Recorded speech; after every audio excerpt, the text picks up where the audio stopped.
Morning বন্ধুরা, আমি নৈরিতা চলে এসেছি তোমাদের কাছে নতুন একটা ফ্রেশ ব্লগ নিয়ে। আগের ব্লগে তোমরা দেখেছো আমরা আছি দলমা পাহাড়ের মাকুলাকোচা রিসর্টে। সেই রিসর্টটা থেকে পুরো আশপাশটা তোমাদের সাথে ঘুরে দেখিয়েছিলাম।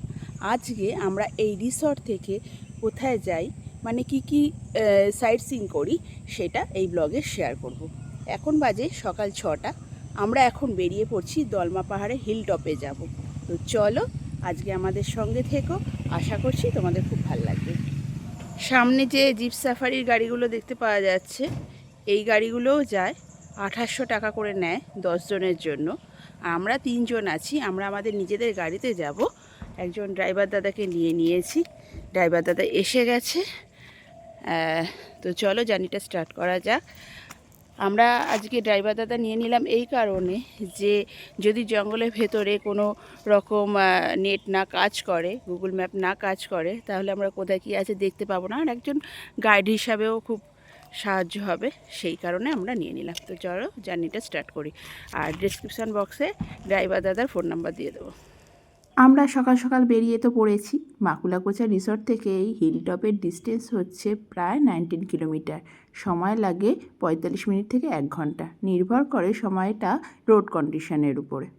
বর্ষাকাল নয় বলে আমরা কিন্তু রোড কন্ডিশনটা বেশ ভালোই পেয়েছি।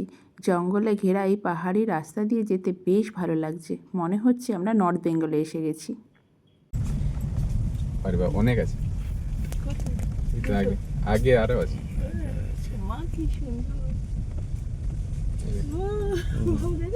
এই দলমা পাহাড়ের সম্পর্কে আমাদের ড্রাইভার দাদার কিন্তু বেশ অনেক জ্ঞান। ওনার মুখে অনেক রকমের গল্প, পুরোনো দিনের গল্প শুনছিলাম, বেশ ভালো লাগছিল।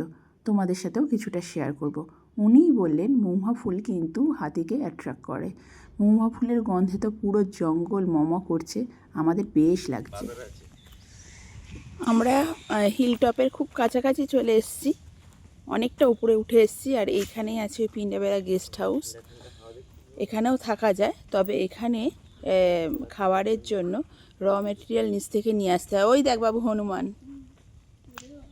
আর পাশেই কিন্তু কোর এরিয়া, ওইখানে একটা ওয়াচ টাওয়ার আছে, পুরোটা জঙ্গল, খুব সুন্দর, আর পরিবেশটাও খুব ভালো। আমাদের ড্রাইভার দাদা বললেন বেশ কিছুদিন আগে হাতি জঙ্গলের ওপারে চলে গেছে, তাই আর কোর এরিয়াতে গেলাম না। যদিও সব গাড়ি কিন্তু কোর এরিয়াতে পারমিশন পায় না, ওই 2800 টাকা দিয়ে যে জিপ সাফারি করে তারাই কিন্তু পারমিশন পায়। যদিও আমরা আমাদের নিজেদের গাড়ি নিয়ে গিয়েছিলাম, কিন্তু যদি আমরা কোর এরিয়াতে যেতে চাইতাম যেতে পারতাম, কারণ আমাদের ড্রাইভার দাদা ছিল ফরেস্ট ডিপার্টমেন্টেরই লোক। কিন্তু আমরা গেলাম না, ওই যে হাতি দেখতে পাবো না, শুধু শুধু যাবো কেন। আর এই হিল টপে আসার খুব তাড়া ছিল। সকাল 7টা নাগাদ আমরা হিল টপে এসে পৌঁছে গেছি, আর বেশ ফাঁকা ছিল। আর এইরকম ফাঁকায় এরকম শান্ত পরিবেশটা উপভোগ করতে বেশ ভালো লাগছিল। মেঘলা আকাশ আমরা পেয়েছি, না হলে কিন্তু এই হিল টপ থেকে জামশেদপুরটা পুরো দেখতে পাওয়া যায়। বাজা ঠেলে দেয় না।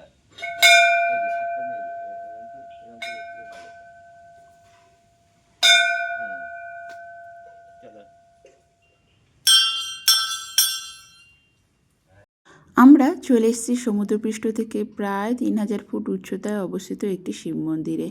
খুব শান্ত পরিবেশ, পাহাড়ের ফাঁকে গুহার মধ্যে এই শিব মন্দির। মহাশিবরাত্রিতে এবং শ্রাবণ মাসে এখানে কিন্তু খুব ভিড় হয়, মেলাও বসে। এই আশেপাশে যে আদিবাসী এবং উপজাতির মানুষরা আছে, মুন্ডা, হোর, সাঁওতাল, শবর, তারা কিন্তু এখানে আসে পুজো দিতে। অতি ভক্তি ভরে এখানে ওরা পুজো দেয়, খুব বিশ্বাসও করে।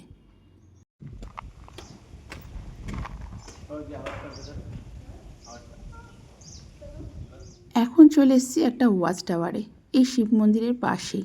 আর দেখতেই পাচ্ছ পুরো আকাশটা মেঘলা। আকাশটা যদি পরিষ্কার থাকতো তাহলে কিন্তু এই পুরো জামশেদপুরটা এখান থেকে দেখতে পাওয়া যেত। আমাদের ড্রাইভার দাদা বললেন ফরেস্ট ডিপার্টমেন্টের স্পেশাল পারমিশন নিয়ে এখানে কিন্তু অনেকে রাত্রিবেলাও আসে, তবে ফরেস্ট ডিপার্টমেন্টের নিজস্ব লোক না হলে এই পারমিশন কিন্তু পায় না। আর রাত্রিবেলা এখান থেকে দেখতে আরও ভালো লাগে।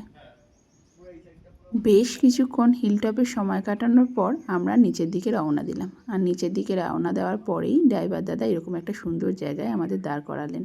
আর বললেন একটা অবিশ্বাস্য গল্প। এইখানেও একটা গুহার মধ্যে মন্দির আছে, আর উপরে যে শিব মন্দিরটা দেখতে পেলে না, সেই শিব মন্দিরের সঙ্গে এই মন্দিরটার একটা যোগসূত্র ছিল, মানে ভেতর দিয়ে একটা রাস্তা ছিল।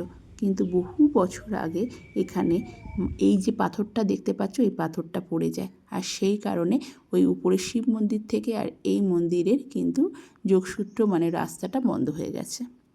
উপরে শিব মন্দিরের পুরোহিত মশাই নিচে পাঠিয়েছিলেন এই মন্দিরে তার মেয়েকে কোনো একটা জিনিস আনার জন্য, কিন্তু ওই পাথর পড়ে যাওয়ার পরে তার মেয়েকে কিন্তু আর পাওয়া যায়নি। এই রকম নানান রকম গল্প শুনতে শুনতে বেশ ভালো সময়টা আমরা কাটালাম। আর এখন আমরা চলে এসেছি আমাদের রিসর্টে। আর দেখতে পাচ্ছ হরিণগুলো, এগুলো কিন্তু আমাদের ঠিক রিসর্টের পেছনে যে রেস্কিউ সেন্টার আছে সেখানকার হরিণ। তারপরে আমরা একটু সোভেনিয়ার শপটাও ঘুরে নিলাম। এখন চলো তোমাদেরকে এই কটেজটা ঘুরে দেখাবো। এই ব্লগের আগের ব্লগে তোমাদেরকে মাকুলা কোচার এসি কটেজটার রুম ট্যুর দিয়েছিলাম। আজকে দেব নন এসি কটেজটার রুম ট্যুর। আমরা মাকুলা কোচা রিসর্টে 2টো রাত্রি থেকেছি, কিন্তু 2টো রাতেই আমরা এসি কটেজ পাইনি। আমাদের একদিনকে এই নন এসি কটেজটাও নিতে হয়েছিল। কিন্তু দেখতেই পাচ্ছ বেশ পরিষ্কার পরিচ্ছন্ন, আর দামও কিন্তু খুব কম। এক রাত্রির জন্য এখানে 1000 টাকা মাত্র দিতে হয়েছিল। কিন্তু আবারও বলছি, বেশ পরিষ্কার পরিচ্ছন্ন, পরিবেশটা যথেষ্ট ভালো। এখন ওই সকাল 10:30-11টা বাজে। আমরা হিলটপ থেকে এসে মাকুলা কোচা রিসর্টে ব্রেকফাস্ট করে নিয়েছিলাম। তারপরে একটু রেস্ট করলাম, সামনেটা একটু ঘোরাঘুরি করলাম। তারপর এখন আমরা আবারও বেরিয়ে পড়েছি, যাচ্ছি চান্ডিল ড্যাম এবং চান্ডিল লেক। মাকুলা কোচা রিসর্ট থেকে চান্ডিল ড্যামের ডিস্টেন্স হচ্ছে কিন্তু 26 কিলোমিটার। সময় লাগে ওই 45 মিনিটস মতন। এখন দুপুর হয়ে এসছে, খিদেও পেয়েছে, আর রোড সাইড একটা সুন্দর সাজানো গোছানো ধাবা দেখতে পেয়ে দাঁড়িয়ে পড়লাম। মাকুলা কোচা রিসর্টের খাওয়া দাওয়া কিন্তু খুবই বেসিক, সেটা তোমাদের আগের ব্লগেই দেখিয়েছি এবং বলেছি। তাই এই রেস্টুরেন্টের খাবারটা খেলাম, খুব ভালো লাগলো। এরকম অনেক রোড সাইড ধাবা কিন্তু এখানে আছে।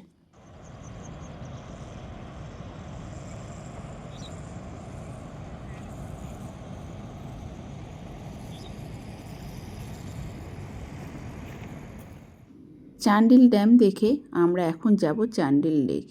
দেখতেই পাচ্ছ চান্ডিল ড্যামে কিন্তু জল খুব কম, যেহেতু শীতকালের পরেই এসছি।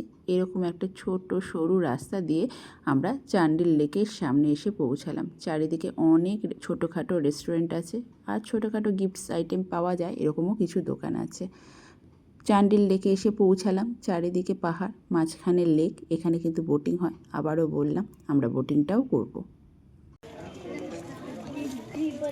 দিল দিল দিল দিল মানে কি? দিল মানে ওই যে টিকিট কাটতে হবে। ডালমাটা এরকম দিদি আছে। ডালমার দিল।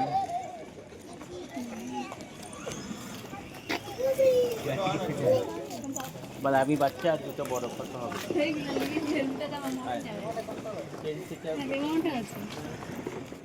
আমরা টিকিট কেটে নিলাম।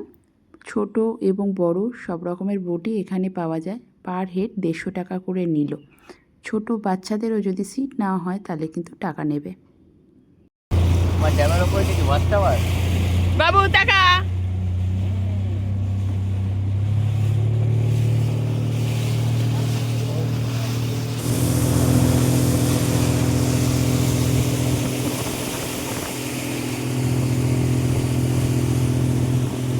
বাবু টাকা।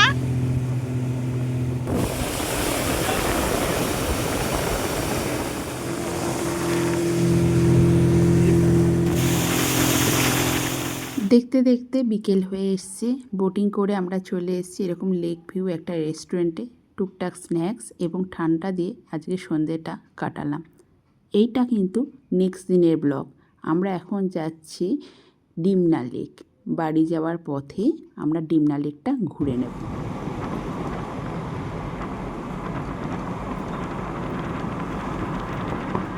মাকুলা কোচা রিসর্ট থেকে এই ডিমনা লেকের ডিস্টেন্স হচ্ছে 22 কিলোমিটার। ওই সময় লাগলো 40 মিনিট মতন। এই ডিমনা লেক দেখে আমরা ফিরে যাব বাড়ির উদ্দেশ্যে। ডিমনা লেকটা দেখতেই পাচ্ছ, খুবই সুন্দর। এটা কিন্তু একটা কৃত্রিম হ্রদ। 1944 সালে টাটা জামশেদজির উদ্যোগে এই লেকটা তৈরি করা হয়। তখন তিনি ভেবেছিলেন একটা সময় স্থানীয় মানুষদের কিন্তু পানীয় জলের অভাব হতে পারে। সেই ভাবনা চিন্তা করেই এই লেকটা তৈরি করার উদ্যোগ নেওয়া হয়। তৎকালীন টিসকো কোম্পানি, বর্তমানে যা টাটা স্টিল কোম্পানি, এই লেকটি তৈরি করে। দেখতেই পাচ্ছ চারিদিকে পাহাড়, সুন্দর মনোরম পরিবেশ, জঙ্গল আছে। এখানে কিন্তু শীতকালে অনেকেই পিকনিক করতে আসে। এখন যদিও শীতকাল নয়, তাও আমরা কতগুলো গ্রুপকে দেখলাম লেকের পাশে পিকনিক করছে। লেকের পাশেই কিন্তু একটা রিসর্টও আছে, সেটার অবস্থা খুব একটা ভালো নয়। এখন আমরা বাড়ির উদ্দেশ্যে রওনা দিলাম। মনটা বেশ খারাপ, ট্রিপটা শেষ হয়ে এসছে বলে, কিন্তু অনেকটা ভালো লাগা নিয়ে ফিরছি। ডিমনা লেক দেখে আমরা বাড়ির উদ্দেশ্যে রওনা দিয়েছিলাম। যখন খিদে পেলো তখন রাস্তায় খুব একটা ভালো অপশান দেখতে পেলাম না। বিভিন্ন রকম রেস্টুরেন্ট দেখে আমরা এই একটা ছোটোখাটো রেস্টুরেন্টেই চুজ করলাম লাঞ্চটা করব বলে। আকাশটা মেঘলা করে এসছে, ঝড় উঠবে, আমরা ঝড়ের সাক্ষীও হলাম। আবারও বলছি, মনটা খুব খারাপ, ট্রিপটা শেষ হয়ে গেল বলে। নেক্সট কোথায় ঘুরতে যাওয়া যায় সেই প্ল্যান করতে করতে আমরা আমাদের জার্নিটাকে কমপ্লিট করলাম। তোমাদের এই ব্লগটা কেমন লাগলো অবশ্যই জানিও কিন্তু। এই দলমা পাহাড়ের মাকুলাকোচা রিসর্টে 2টো ব্লগ দিলাম। যারা দেখোনি তারা আগের ব্লগটা একটু দেখে নিতে পারো। আর যদি ভালো লাগে তাহলে আমাদের পরিবারে সঙ্গী হয়ে যাওয়ার অনুরোধ রইল।